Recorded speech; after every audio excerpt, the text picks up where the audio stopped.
హైదరాబాద్లో మూసి ఉగ్రరూపం దాల్చింది. దీంతో పలు కాలనీలు నీట మునిగాయి. నగర వ్యాప్తంగా పలు చోట్ల సహాయక చర్యలు కొనసాగుతున్నాయి. చాదర్ఘట్, మూసారంబాగ్ ప్రాంతాల్లో దారుణ పరిస్థితులు కొనసాగుతున్నాయి. ఎంజీబీఎస్లో వరద నీటిని సిబ్బంది తొలగిస్తున్నారు.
హైదరాబాద్లో మూసి ఉగ్రరూపం దాల్చింది. దీంతో పలు కాలనీలు నీట మునిగాయి. నగర వ్యాప్తంగా పలు చోట్ల సహాయక చర్యలు కొనసాగుతున్నాయి. చాదర్ఘట్, మూసారంబాగ్ ప్రాంతాల్లో దారుణ పరిస్థితులు కొనసాగుతున్నాయి.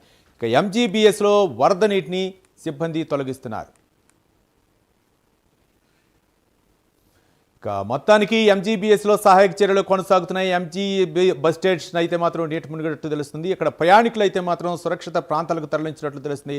వరద పరిస్థితిపై సీఎం రేవంత్ రెడ్డి సమీక్షా సమావేశం నిర్వహించారు. రాత్రి కూడా సమీక్షా సమావేశం నిర్వహించి ఎంజీబీఎస్ బస్టాండ్లో చిక్కున్నటువంటి ప్రయాణికులు అయితే మాత్రం సురక్షిత ప్రాంతాలకు తరలించినట్లు తెలిసింది. ముఖ్యంగా మూసి ఒక్కసారిగా అక్కడ పొంగి పొరలుతుంటో ఇక్కడ లోతట్టు ప్రాంతాల ప్రజలను కూడా అప్రమత్తం చేశారు. ముఖ్యంగా మూసారంబాగ్ అలాగే చాదర్ఘట్ ప్రాంతాల ప్రజలను అయితే అప్రమత్తం చేశారు. అక్కడ ఏ విధంగా సహాయక చర్యలు కొనసాగుతున్నాయి, ముఖ్యంగా ఎంజీఎస్ బస్ స్టేషన్లో ఉన్నటువంటి తాజా పరిస్థితిని మా కరస్పాండెంట్ లిఖిత మరిన్ని వివరాలు అందించడానికి సిద్ధంగా ఉన్నారు.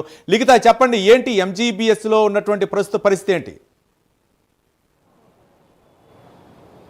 Right, thank you Ravi. ఇప్పటికే వరద నీటి ఉద్రిక్తత పెరగడంతో పూర్తి స్థాయిలో ఎంజీబీఎస్ బస్టాండ్లో కూడా నీరు చేరిన పరిస్థితి కనిపిస్తుంది. మనం క్లియర్గా చూడవచ్చు విజువల్స్లోనైతే ఏ విధంగా వరద నీరు అనేది లోపలికి వచ్చేసిందో. అక్కడ ఉన్న ఒక వాల్ అనేది తెగిపోవడంతో పూర్తిగా నీరు అనేది లోపలికి వచ్చేస్తున్న పరిస్థితి కనిపిస్తుంది. ఇదంతా కూడా ఈ యొక్క బస్సులు పార్క్ చేస్తారు. ఇక్కడ నుండే ఇటు విశాఖపట్నం, అదేవిధంగా శ్రీకాకుళం, విజయనగరం ప్రాంతాలకైతే ఇక్కడ నుండి బస్సులు వెళ్తున్న పరిస్థితి అయితే ఉంటుంది.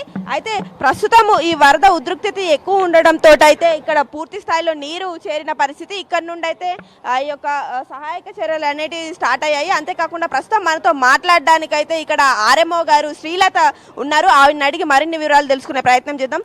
మేడం, ఇప్పుడు మీరు చూస్తున్నారు, గతంలో ఎన్నడూ లేని విధంగానైతే నీరు లోపలికి రావడం జరిగింది. అసలు పరిస్థితి ఏ విధంగా ఉంది? బస్సులు ఎక్కడి నుండి ఎక్కడికి తరలిస్తున్నారు? ప్రయాణికులను ఎలా చూస్తున్నారు మేడం?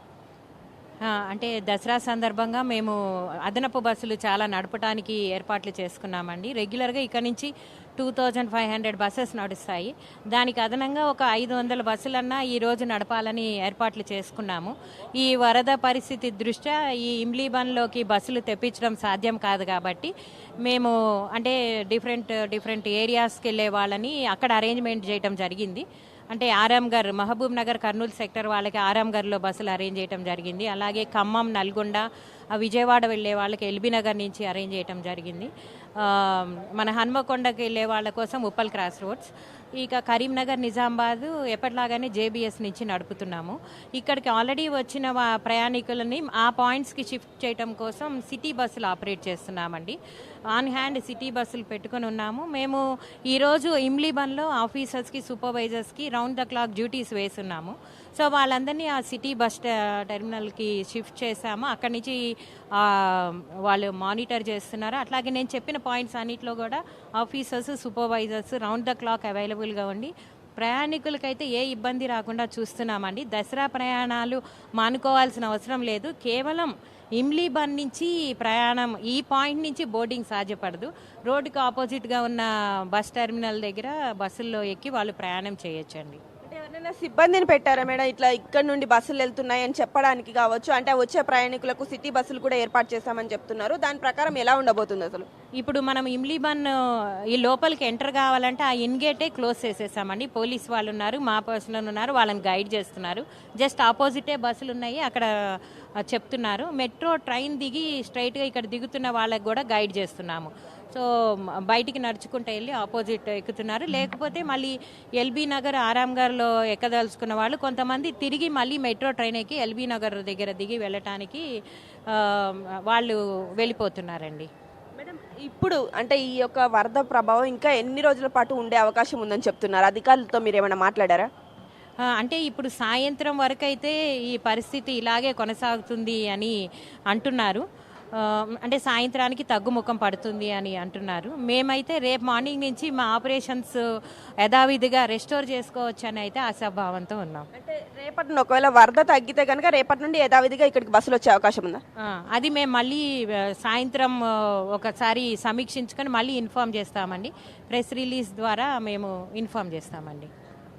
సో మనం ఇక్కడ చూడవచ్చు ఏ విధంగా అధికారులు వారి సమీక్షలు అనేటివి నిర్వహిస్తున్నారు. అదేవిధంగా ఇటు వచ్చే ప్రయాణికులు ఎవరైతే ఉన్నారో వాళ్లకు ఏ ఇబ్బంది కలగకుండా ఇటు తాడ్లు కట్టి అటువైపుకు పంపిస్తున్న పరిస్థితి. పూర్తి స్థాయిలో హైడ్రా సిబ్బంది కూడా ఇక్కడ ఉన్నారు. అదేవిధంగా పోలీస్ అధికారులు కూడా ఎప్పటికప్పుడు పహారా కాస్తూ ఎవరికి కూడా ఎలాంటి ఇబ్బందులు కలగకుండా ప్రతి విషయాన్ని క్షుణ్ణంగా పరిశీలిస్తున్న పరిస్థితి కనిపిస్తుంది. అంతేకాకుండా నిన్న రాత్రి నుండి కూడా కురుస్తున్న వర్షాలకు సంబంధించి కూడా వారు పూర్తి స్థాయిలో ఎక్స్ట్రా డ్యూటీస్ కూడా చేస్తున్న పరిస్థితులు ఇక్కడ నెలకొన్నాయి. అండ్ అంతేకాకుండా వారు ఇంటికి వెళ్లకుండా కూడా చాలా వరకు ఇటు ప్రజలకు సేవలు అందించేందుకైతే అధికారులు అందరూ కూడా ముందుకు రావడం అనేది అయితే ఇక్కడ కనిపిస్తుంది మనకు క్లియర్గా. పోలీస్ అధికారులు కూడా ఉన్నారు. సార్, ఇక్కడ చూస్తున్నాం ఎంతమంది సిబ్బంది వచ్చారు, ఏ విధంగా ఉంది సార్ పరిస్థితి? 25 మెంబర్స్ వరకు ఉన్నారమ్మా. పబ్లిక్ని ఇన్సైడ్ రాకుండా ఈ ఫ్లోటింగ్లో మళ్ళీ ప్రాబ్లం కాకుండా చూసుకుంటున్నాము. మెయిన్ ఏరియాస్ ఏదైతే ఇన్సైడ్ ఉందో అవన్నీ బ్యారికేడ్స్ ప్యాక్ చేసినాము. సో ఈ ఫ్లోటింగ్లో ఎవరికి ఎలాంటి ప్రాణహాని జరగకుండా చూసుకునే బాధ్యత మేము చూసుకుంటాం.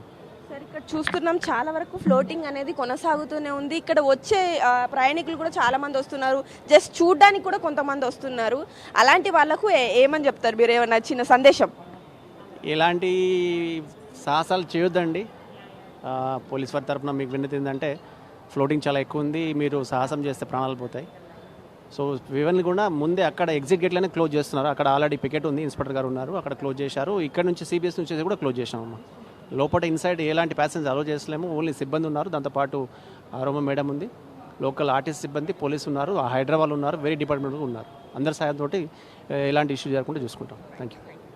సో ఇక్కడ మనం చూస్తున్నాము పోలీస్ అధికారులు కూడా పూర్తి స్థాయిలో వాళ్ళ సేవని అందిస్తున్న పరిస్థితులు కనిపిస్తున్నాయి. అదేవిధంగా ఒకవేళ ఈరోజు సాయంత్రం వరకు కనుక ఈ యొక్క వరద ఉధృతి అనేది తగ్గితే మాత్రం డెఫినెట్గా మేము రేపు ఉదయం నుండి డెఫినెట్గా ఈ యొక్క ఏదైతే అవసరం ఉన్న బస్సులు ఉన్నాయో పండగకు సంబంధించిన స్పెషల్ బస్సులను కూడా తప్పకుండా నడిపిస్తాము అంటూ కూడా ఇక్కడ అధికారులు చెప్తున్న పరిస్థితి కనిపిస్తుంది. అదేవిధంగా పూర్తి స్థాయిలో ఈ వరద తగ్గే అవకాశం ఎంతవరకు ఉంటే అంతవరకు మేము కూడా మా యొక్క సహాయక చర్యలను అందిస్తూ ఎక్స్ట్రా సిబ్బంది కూడా ఏర్పాటు చేస్తున్నామంటూ ఇటు పోలీస్ అధికారులు కూడా చెప్తున్నారు. దయచేసి ఎవరు కూడా సరదా కోసం ఇక్కడికి రావద్దు అని కూడా అధికారులు సూచిస్తున్న పరిస్థితులు ఇక్కడ నెలకొన్నాయి. Ravi, right, thank you Likhita.